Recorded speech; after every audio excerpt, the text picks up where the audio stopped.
Welcome to our academy the smart shift academy. इस academy में हम फर्स्ट ईयर और सेकंड ईयर की फ़िज़िक्स पढ़ेंगे इंशाल्लाह। मैं हूं आपका टीचर नवीद अमान लगारी और मैं आपको इंशाल्लाह बेसिक से लेकर एडवांस तक तमाम जितने भी कॉम्प्लिकेटेड आपके पास प्रॉब्लम्स हैं वो इंशाल्लाह हम शॉर्ट वीडियोस पे डिस्कस कर लेंगे।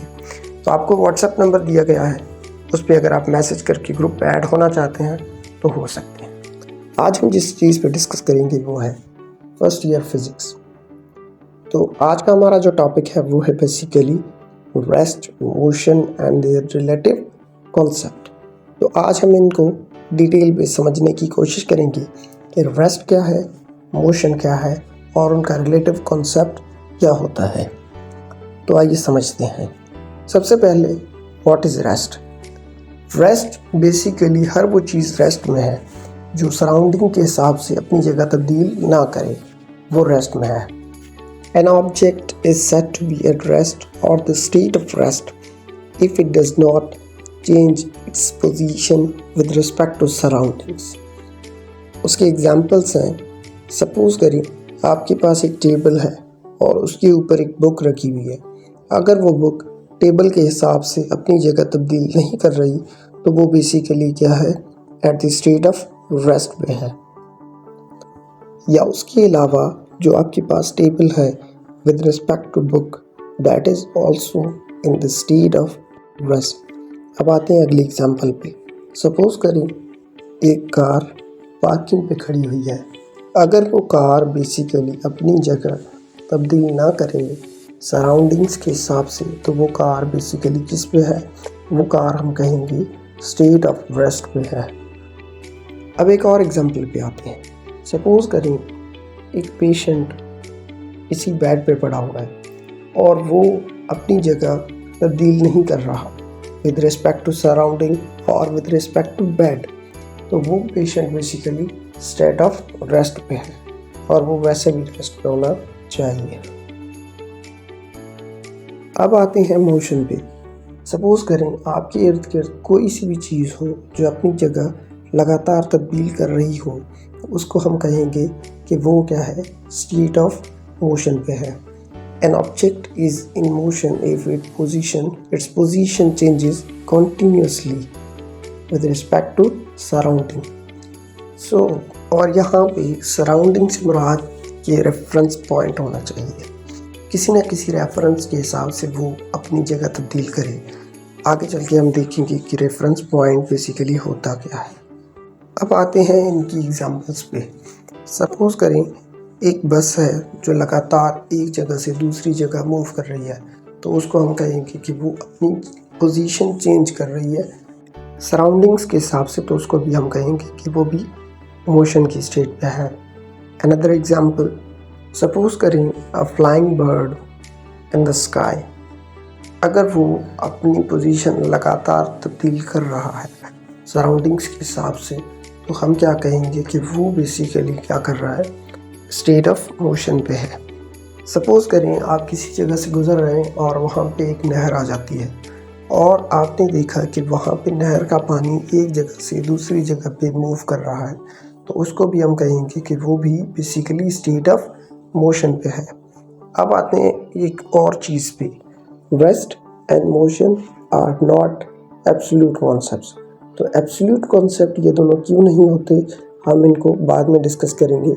उससे पहले एक और इम्पॉर्टेंट चीज़ देखते हैं, frame of reference. Frame of reference basically वो चीज़ है, वो कोऑर्डिनेट्स हैं जो फिक्स्ड होते हैं, जिनको हमने देख के किसी चीज़ का रेफरेंस देना होता है और उनको हम रेफरेंस पॉइंट भी कहते हैं। और वो frame of reference basically x, y और z और उसके साथ p के कोऑर्डिनेट से मिलकर बना होगा, क्योंकि वो भी बेसिकली टाइम डिपेंडेंट होगा। अच्छा, उनको यूज़ क्यों किया जाता है? यूज़ बेसिकली उनको किया जाता है कंपैरिजन के लिए। अब आते हैं एक और चीज़ पे जो आपके लिए बेहद इम्पोर्टेंट है कि भाई रेस्ट और मोशन बेसिकली रिलेटिव टर्मिनोलॉजीज़ हैं। इसका क्या मतलब है? इसका मतलब ये है कि अगर सपोज करिए एक ऑब्जर्वर के लिए एक चीज़ रेस्ट में है, तो वही चीज़ किसी दूसरे ऑब्जर्वर के लिए मोशन पे हो सकती है। The same object can be at rest and in motion at the same time. आपके इर्द गिर्द बहुत सारी मिसालें ऐसी हो सकती हैं। सपोज एक पैसेंजर किसी बस में सफ़र कर रहा है और वो अपने इर्द गिर्द की चीज़ों के हिसाब से रेस्ट में है, लेकिन वो बस जो है मोशन में है। तो बाहर जो चीज़ें हैं उनके हिसाब से बस एक जगह से दूसरी जगह मूव कर रही है, तो हम कहेंगे कि ये भी उनके हिसाब से मोशन में है। और इसके अलावा एक और एग्जांपल ले लेते हैं। सपोज करें कि आपके पास एक बुक पड़ी हुई है किसी टेबल पे। अब हम उसको अपने हिसाब से देख रहे हैं, तो हमारे हिसाब से वो बुक बेसिकली रेस्ट में होगी। उसके अलावा जो कि अर्थ कंटिन्यूसली मोशन पे है, तो अगर उस चीज़ को हम स्पेस से देखेंगे हमें वो चीज़ मोशन पे नज़र आएगी।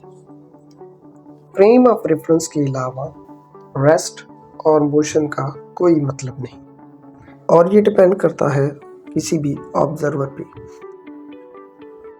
उसके अलावा रेस्ट और मोशन का कॉन्सेप्ट एब्सोल्यूट नहीं है पूरी यूनिवर्स के अंदर। क्यों? क्योंकि उसकी वजह ये है कि हमारी अर्थ, अगर हम अर्थ के हिसाब से रेस्ट में, तो हमारी अर्थ बेसिकली सन के हिसाब से मोशन पे है और सन लगातार गैलेक्सी के हिसाब से मोशन पे है।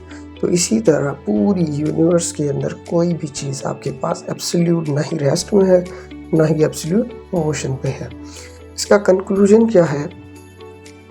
Rest means no change of position with respect to reference point and motion means change of position with respect to reference point. और रेफरेंस पॉइंट बेसिकली जो है वो हमेशा फिक्स्ड होता है एक्स, वाई और जेड के कोऑर्डिनेट्स, उसके साथ टी का कोऑर्डिनेट हम शामिल करते हैं टाइम के हिसाब से। अब रेस्ट और मोशन जो है रिलेटिव कॉन्सेप्ट है इनका।